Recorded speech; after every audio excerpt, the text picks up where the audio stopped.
how are cruise shows different than club shows? All right, so cruise shows on Carnival are tough because you got to do 5 half hours, 3 clean, 2 dirty.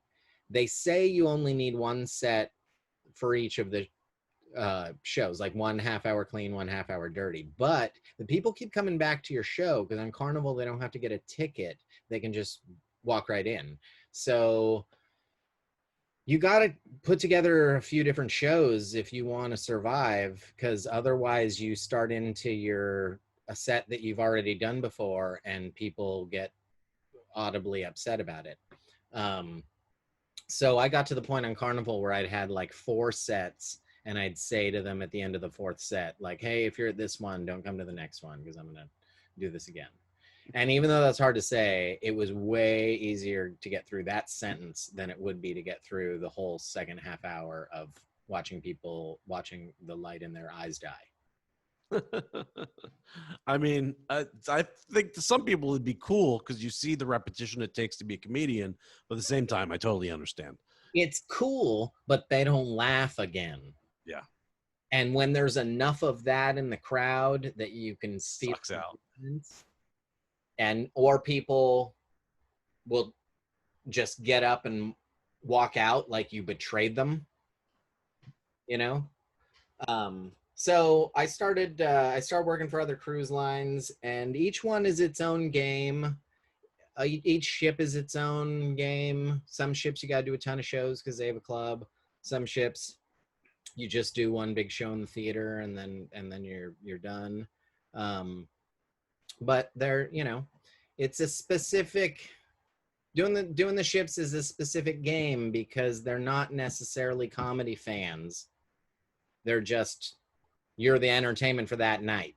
Like they saw the juggler last night, they're going to watch the acrobat tomorrow, and we're doing comedy on Wednesday. You're a space in their day. Yeah, like sometimes they don't know what they've signed up for. They don't know what this is. And sometimes you get people who just are rude because they don't understand how it works. Sometimes you get people who are rude because they're rude. And sometimes you get people who are rude because they bought the drink package and they haven't drank this much in a while. Did you ever have to like mix your setup to succeed in that environment? Like do something more visual or?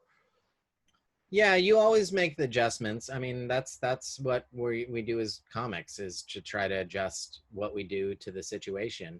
And the more you do it, the more you figure it out. But there's plenty of times that I've been caught off guard, just little things that I didn't even think about. Like one time I was on this Alaska cruise and they said, all right, you're going to be doing the late night adult comedy show right after the Love and Marriage show, which is like a game show that the cruise director hosts where he gets 3 couples on stage, and it's basically the Newlywed Game. But he looks like a genius during that show because he's funny the whole time with lines that he uses every time they do that show. So it's basically a comedy show where he looks like he's riffing and just destroying. And then I do my show 5 minutes after that show ends to where I'm trying to do setup punchlines where it's obvious I've put forethought into this. And they were like, wait a minute, we just saw this guy riff an hour, pull an hour out of his ass. What are you doing with setups? And I'm an idiot because I took a shower and meditated and just did my usual pre-show warm-up. Instead, I should have been watching that show because everybody in the crowd was in on information that I didn't know about. Yeah.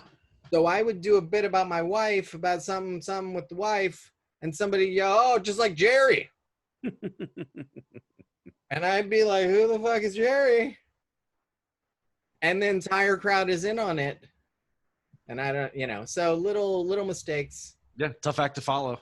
Yeah, man. You just like, you think you got a handle on it. And then you get there and realize, or another cruise I did was like a crossing.